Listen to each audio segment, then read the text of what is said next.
आउज़ुबिल्लाहिमिनश्शैतानिर्रजीम बिस्मिल्लाहिर्रहमानिर्रहीम। अज़ीज़ तलबा तालिबात, मोहतरम उस्ताज़ इकराम और न्यू नॉलेज अकेडमी के नाज़रीन, अस्सलामु अलैकुम वरहमतुल्लाहि वबरकातुहू। हमारी आज की वीडियो प्रिंसिपल्स ऑफ अकाउंटिंग के टॉपिक डेप्रिसिएशन से रिलेटेड है।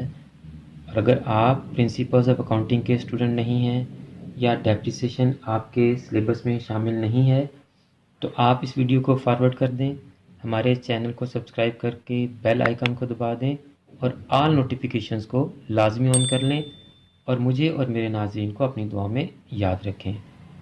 तो स्टूडेंट्स, अगर आप प्रिंसिपल्स ऑफ अकाउंटिंग के स्टूडेंट हैं और डेप्रिसिएशन आपके सिलेबस में है तो आज की वीडियो आप ही के लिए है। और आपको मैं बताता चलूँ कि इससे पहले हम एक वीडियो अपलोड कर चुके हैं जिसमें हमने डेप्रिसिएशन का इंट्रोडक्शन दिया है और हमारा टॉपिक था व्हाट इज़ डेप्रिसिएशन, कि डेप्रिसिएशन होती क्या है। ठीक है, आज हमने काजेज़ ऑफ डेप्रिसिएशन पढ़नी है कि डेप्रिसिएशन क्यों होती है। तो थोड़ा मैं पिछला चैप्टर रिवाइज कर दूं कि डेप्रिसिएशन क्या है। Decrease in the value of asset है, आपका जो भी एसेट है उस एसेट की वैल्यू में जो कमी होती है उसको हम डेप्रिसिएशन कहते हैं। और आज हमने ये सीखना है कि वो एसेट की वैल्यू में जो कमी होती है, जो एसेट की वैल्यू डिक्रीज होती है, वो क्यों होती है, किन वजूहात की बिना पर डिक्रीज होती है एसेट की वैल्यू, वो कौन सी काजेज़ हैं जिनकी वजह से एसेट्स की वैल्यू जो है वो डिक्रीज होती है, कम होती है। तो हमारा आज का टॉपिक काजेज़ ऑफ डेप्रिसिएशन।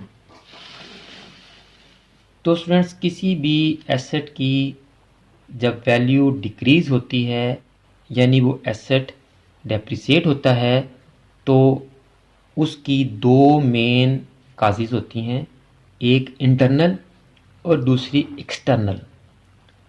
जो इंटरनल काज है उसमें वियर एंड टियर है, यानी आप एक एसेट लेते हैं, आपने मोबाइल लिया, लैपटॉप लिया, बाइक ली, फ्रिज आपके घर में है, एसी आपके घर में है, एलईडी है, वॉशिंग मशीन है, इसी तरह दूसरे एसेट्स आपके घर में होंगे।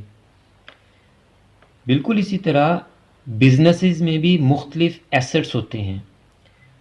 तो वो आप जिस तरह अपने एसेट्स को, मोबाइल को, लैपटॉप को, बाइक को, इनको यूज़ करते हैं, इस्तेमाल करते हैं, तो आपके एसेट की वैल्यू कम होती है, आपके एसेट में वियर एंड टियर आती है, आपका एसेट पुराना हो जाता है, इस्तेमाल के साथ एसेट आपका ओल्ड हो जाता है, पुराना हो जाता है।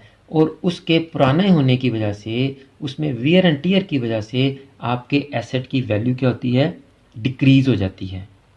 तो इंटरनल काज में पहली काज वियर एंड टियर समझ आ गई आपको कि आप एसेट इस्तेमाल करते हैं और उसके इस्तेमाल की वजह से उसकी जो कैपेसिटी है बाज़ दफ़ा वो चेंज हो जाती है, बाज़ दफ़ा उसकी लुक चेंज हो जाती है, तो बाज़ दफ़ा वो पुराना सा नज़र आना शुरू हो जाता है, बाज़ दफ़ा उसकी जो वर्किंग एबिलिटी है वो डिक्रीज़ हो जाती है।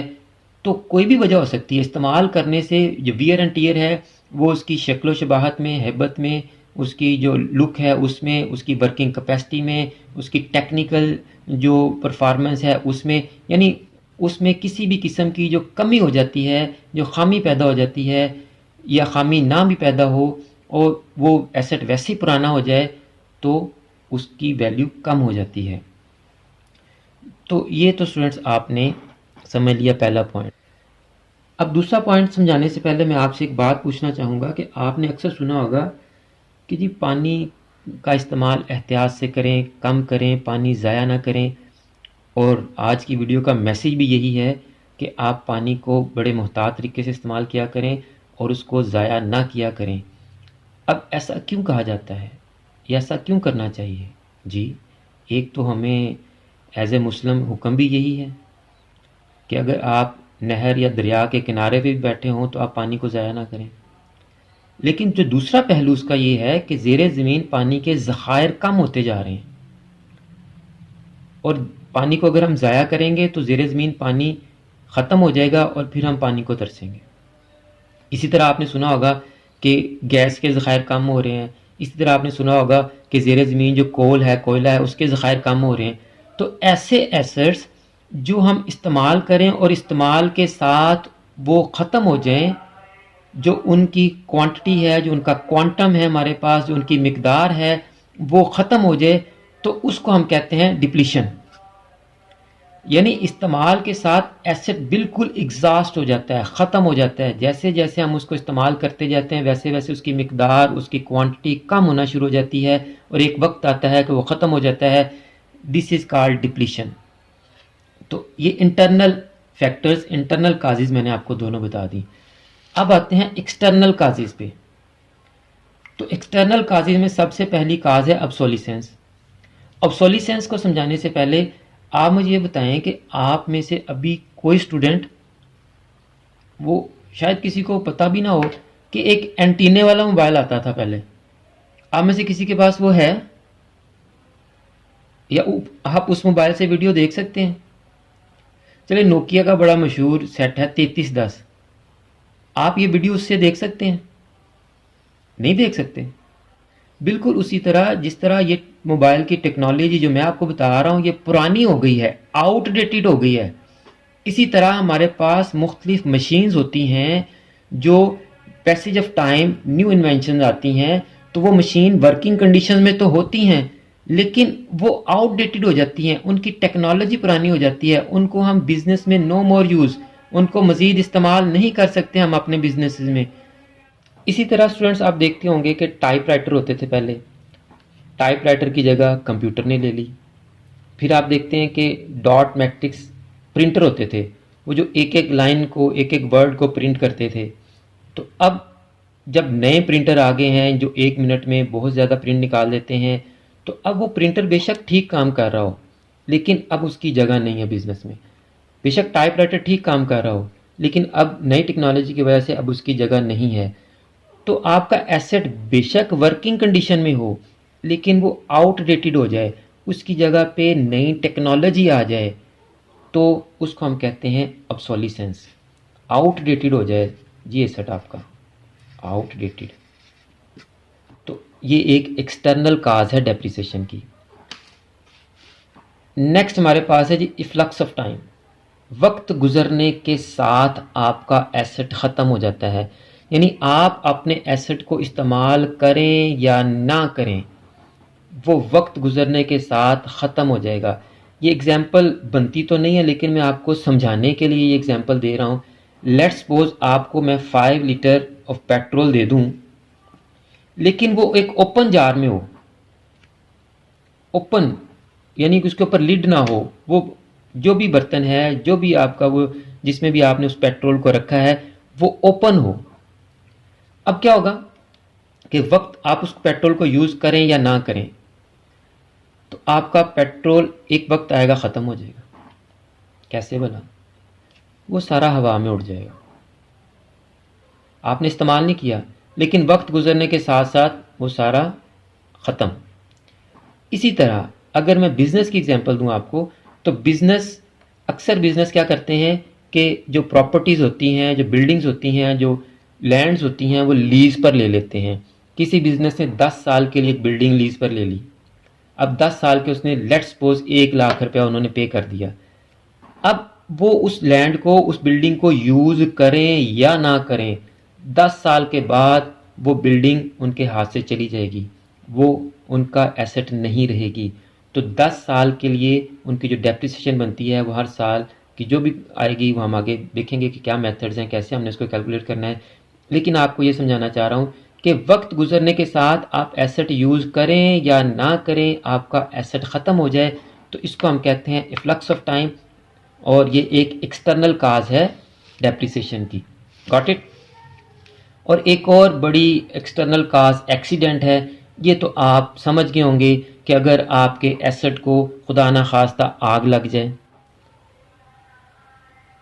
कोई अर्थक्वेक आ जाए, आपकी बिल्डिंग खुदा ना खास्ता गिर जाए, आपकी मशीनरी ख़राब हो जाए, कोई फ्लड आ जाए, आपकी मशीनरी ख़राब हो जाए, कोई हैवी रेन्स हो जाएं, पानी खड़ा हो जाए आपके प्रीमिसेस में, आपकी मशीनरी, आपकी बिल्डिंग, आपकी जो मोटर व्हीकल्स हैं वो ख़राब हो जाएं, तो ये एक्सटर्नल कॉजेज़ में एक्सीडेंट्स हैं डिफरेंट किस्म के, जिनकी वजह से आपके बिज़नेस में जो एसेट्स होते हैं उनकी वैल्यू डिक्रीज़ हो जाती है, यानी वो डेप्रिसिएट हो जाते हैं। तो स्टूडेंट्स, मुझे उम्मीद है कि आपको काजेज़ ऑफ डेप्रिसिएशन बड़ी अच्छी तरह समझ आ गए होंगे। मैं एक दफ़ा रिपीट भी कर देता हूँ। दो मेन काजेज़ हैं डेप्रिसिएशन के, यानी डेप्रिसिएशन क्या है, आपके एसेट की वैल्यू का कम होना is called depreciation. Decrease in the value of asset is called depreciation. दो main causes, internal and external. Internal उसको यूज़ करेंगे आप, तो यूज़ करने से उसकी वर्किंग कैपेसिटी चेंज हो जाए, वो ओल्ड हो जाए, दिखने में अजीब लगे, तो उसकी वैल्यू ऑब्वियसली कम हो जाएगी। उसको हम वियर एंड टियर कहते हैं। और एक यूज़ ऐसा है कि यूज़ करते जाएं और आपका एसेट ही ख़त्म हो जाए, इसको हम डिप्लीशन कहते हैं। जैसे पानी का मैंने आपको एग्जांपल दी कि पानी इस्तेमाल करते जा रहे हैं, ख़त्म होता जा रहा है नीचे से।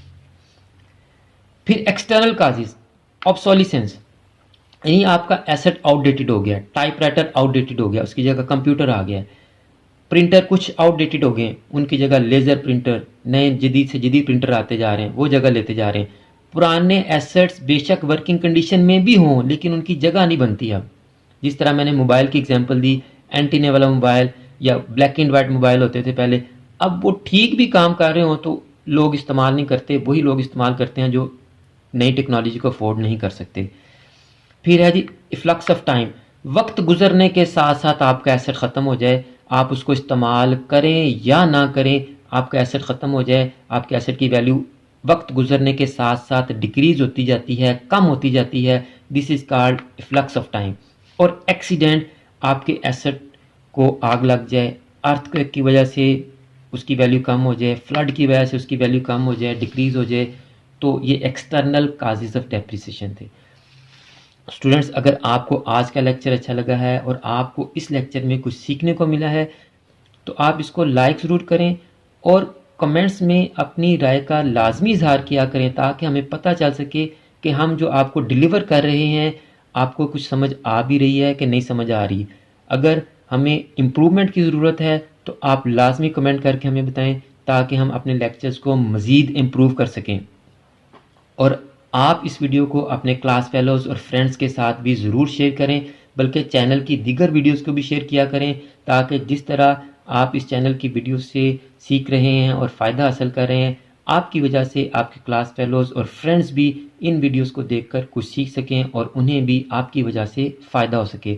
और अगर आपने अभी तक चैनल को सब्सक्राइब नहीं किया, मुझे तो हैरानी होती है कि आप वीडियोस देख रहे हैं और चैनल को सब्सक्राइब नहीं कर रहे। चैनल को लाजमी सब्सक्राइब कर लें, बेल आइकन को भी दबा दें और ऑल नोटिफिकेशंस को भी ऑन कर लें, ताकि फ्यूचर में हम जितनी भी वीडियोस बनाएं आपके लिए, वो डायरेक्ट और इन टाइम आपके पास पहुंच सकें। आखिर में मेरी दुआ है कि अल्लाह ताला तमाम स्टूडेंट्स को, मेरे तमाम नाजरीन को और पूरी उम्मत मुसलमान को दीनों दुनिया के तमाम इम्तहानात में कामयाबियाँ अता फरमाए और हम सब का खात्मा बिल ईमान फरमाए। मुझे भी अपनी दुआ में याद रखा करें। अगली वीडियो तक के लिए फ़ी अमानिल्लाह।